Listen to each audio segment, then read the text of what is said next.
What up with it, man? This your boy Marcus the Barber. Little Rock's queen of comedy, Playa, Mook in this bitch, man. Yeah. Oh, okay. You good. Appreciate y'all for tuning in to another episode of the People's Choice Podcast. Man, we got Playa Mook in the building, you know. She in the building. It took a lot to pull her out. I'm glad she came. Thank you for coming through, man. People's Choice Podcast, man. It's a pleasure to be sitting down with Playa Mook, Little Rock's queen of comedy. If you don't know who she is, I'm gonna let her introduce herself to y'all, people that don't know who she is. Well, I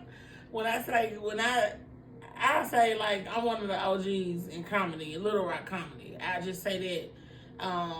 I would like to say like probably like Keith Gleason. I always name drop him as one of my mentors because he the one gave me my first chance just to even do comedy. And he's dropped a lot of gems and stuff. So I've probably been doing comedy in Little Rock like a little over 10 years. Oh yeah. When I was doing comedy, when I started comedy, it wasn't even any other female comedies. It was just me and Angie Richardson. And you know, she at the picture, you know what I'm saying, due to some other circumstances or something. So we got some newcomers that I'm blessed to be around, and I feed off of them. Brittany Damwright, May Gayden. Yeah. What's the that moved to New York? You ain't talking about Elizabeth. It's not Elizabeth. Black girl. I'm talking about, I see her face and everything. She doing Liz, good up Arkansas? there. No, she got married and she moved to New York. I think of her name, but I'm saying I didn't have that type of camaraderie. I didn't have that type of, I didn't have a lot of people to be around and kind of bounce ideas off of and get inspiration from. Yeah. So I'm thankful to have them around doing comedy. Oh yeah, for sure. Shout out to all the upcoming comedians that's doing their thing and staying motivated. You know what I'm saying? Because it takes a lot, and to have people around you that's on the same mission as help, that mean a lot too. So I for sure feel where you coming from. So you from Little Rock, right? I'm from Little Rock. I'm from Little Rock, raised in the East End, just like simple. Like I've always liked comedy. I always loved comedy. If I'm going to the movies, I'm going to see a comedy. And I've been around comedy like old heads. My mama used to have Robin Harris tapes and shit. I used to watch like Richard Pryor, I was live on Sunset. Like I'm talking about, I used to sneak and watch stuff, but I never thought I would be doing comedy. Yeah. And so it's been a blessing, man. It's opened doors. It's introduced me to people. I've been places that I never would have gone or never thought of going if it weren't for comedy. So I salute it. I'm all for it. Oh yeah, for sure. I salute you too, because like I say, it's hard to stay relevant. They're just like rappers.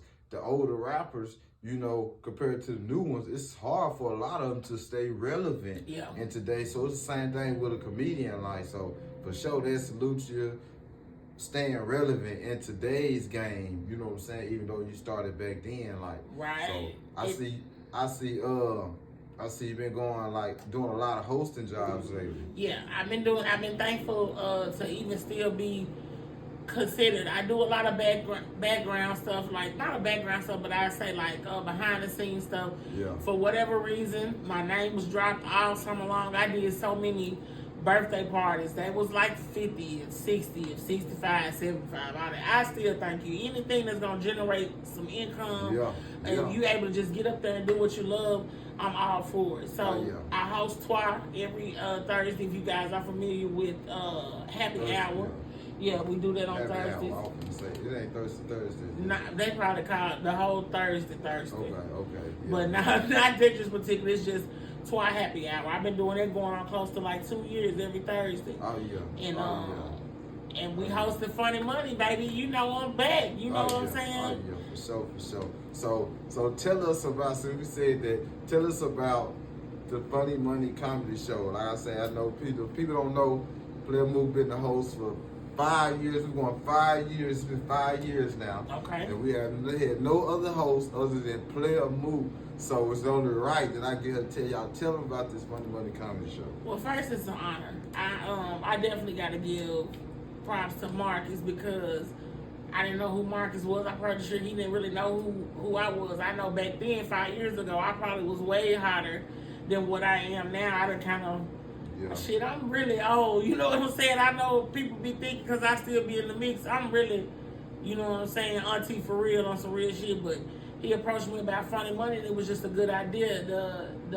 Yo energy, you willing to learn, and a lot of people don't do that. A lot of people have money, but they don't know what to do with it, and they're not willing to listen. They're not willing to, you know what I'm saying? And you took what you had, you took some ideas that I gave you, and we had a good run with Funny Money. We had a whole lot of people hating on it, and a whole lot of behind the scenes shit. But when it came back, my whole thing is, I just wish it would, like, we have a decent crowd. I wish it, because it is a good show. I just wanted people to know, like, what they missing, like, just real deal. Like, when people come in, like, oh man, whoop the whoop, and then you see those people that come and they done came back, they coming to support. But you know, it's just trying to reach that peak.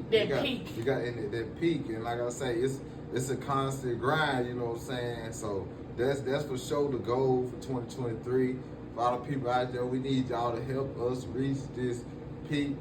Funny Money Comedy Show, you know, we still working on getting 100 people flat in there. Right, we trying to pack it. We trying to pack it out, and then this is like on some real shit.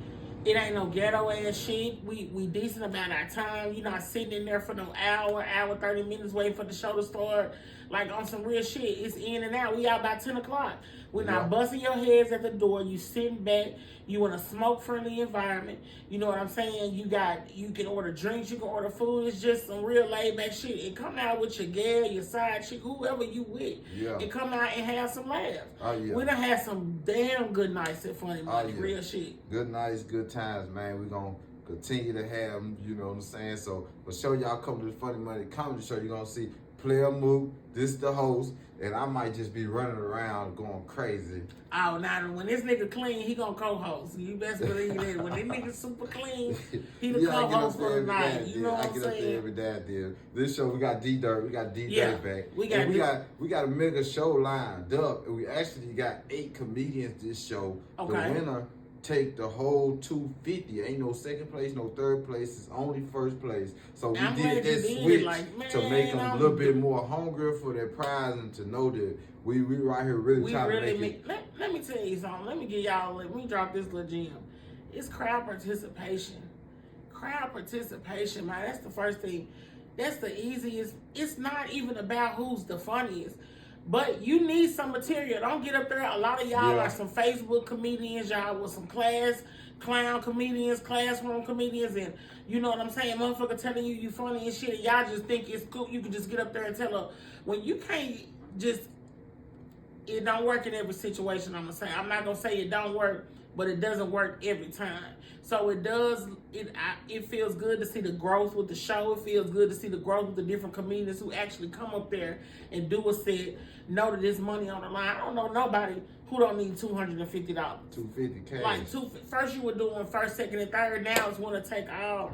And that puts some pressure on them, motherfucker. Get them people out there. Tell them folks, you doing the show to come support you. If you can't find 5, 10 people to support you, shit, I don't know what to tell you. Yeah, it's something you ain't doing right. You got to self-check it or reevaluate your circle. So, you know. Them 5 or 10 make a difference with you winning. Hell yeah. It makes a difference, man. It's crowd participation, bro. Cut and dry. We done had to do a comic off for everything else because it's been so close. And like, you can't decipher, like, it's, you know what I'm saying, 2 comedians, they got the same kind of response. So we done had to do a joke off and stuff. Like, it's been real in there. When it come down to voting and judging the show, man, that's when it comes all out. You know how many people really in here and how many people been paying attention. Right. So it's for sure a good vibe, good atmosphere, chicken, drinks, hookahs, you know, smoke-friendly environment, you know, good versatile type of crowd. You know, so we just keep pushing to make it bigger and better. You know what I'm saying? So that's the main thing for 2023. We focus on. You know, I got to ask you just one last question though. Like, if you had any advice for the upcoming comedians that's in the game, just like, what would it be? if I had some advice, I wish I was around the era that dealt with social media. I feel like probably like maybe how Steve Harvey and them are said the entertainer, even though they are more like on Instagram now, because I know somebody been in their ear saying you need to get on here and do that. But we old school as hell, man. You know what I'm saying? So if you on this social media platform, you like to make videos every day, I say that's a good way to stick out. You know what I'm saying? But man, I'm gonna tell you this. Watch who you be getting info from. Watch who you. It's okay for people to pour into your spirit. You take what you need from that and that other shit, let that go. Because there's so many comedians. Let me tell you something. If I ain't did 10 shows, if I ain't packed that, when I first started doing comedy, Brewster's on, that's why I say people don't even know they facts. First, I used to rap, keep it all the way real. You know what I'm saying? One of the coldest in Little Rock. And when I first started rapping, Brewster's on Art Street. Okay, yeah. Everybody know Brewster's. Brewster's probably as big as this fucking barbershop, and I'm telling you, no lie, no cap. 300 folks. They took tickets, I'm talking about got tickets made. 300 tickets. They ran out of chicken. They ran out of beer. They ran out of 3 kind of beers that night. I'm saying, like, I said that to say, but I be hearing comedians and stuff talking to other comedians that ain't did shit. Like, and you getting feedback from a mug that ain't even never did nothing. They ain't never even had no type of feedback, no crowd, no type of movement, no nothing. When I was selling T-shirts would sell out in a week, like no cap. You know, that's when I was just in my prime. Yeah. So it's just a lot like stay humble, stay on the grind. You know what I'm saying? Believe in yourself. You know what I'm saying? Like, get some people around you that really fuck with you. Cause man, I'm gonna tell you, a show. What comedy done told me? Out of everything, whoever's supposed to be there gonna be there. I used to be calling motherfuckers. You coming to a show? You doing this? And I don't call no motherfucker. Yeah. I don't. If you don't see it on Facebook, I get so tired of people. When your next show? When your next show? Everything I'm in, I'm gonna post on Facebook. So if you just gotta. You'll just learn a lot. Like I say, everybody supposed to be there, gonna be there. You having shows and such, they'll have a million excuses, man. You take that people who was there, celebrate them, who took the time to come out. If it wasn't up for 5 minutes, stay for the whole show, whatever. You gotta pour into yourself and you gotta watch who you around. That's what I definitely say. Yeah, for sure that I can vouch for that, you know, and that's with anything you do. That ain't just comedy. If you're rapping, if you're cutting hair, if you're selling pies, you know, whatever the case may be, is you got to watch a couple you keep, stay around like-minded people, and know how to take the good and leave the bad. Because everything somebody telling you ain't gonna always be right, but it don't mean ain't nothing right in what they said during the conversation. So, you know, you just gotta take the good and leave the bad.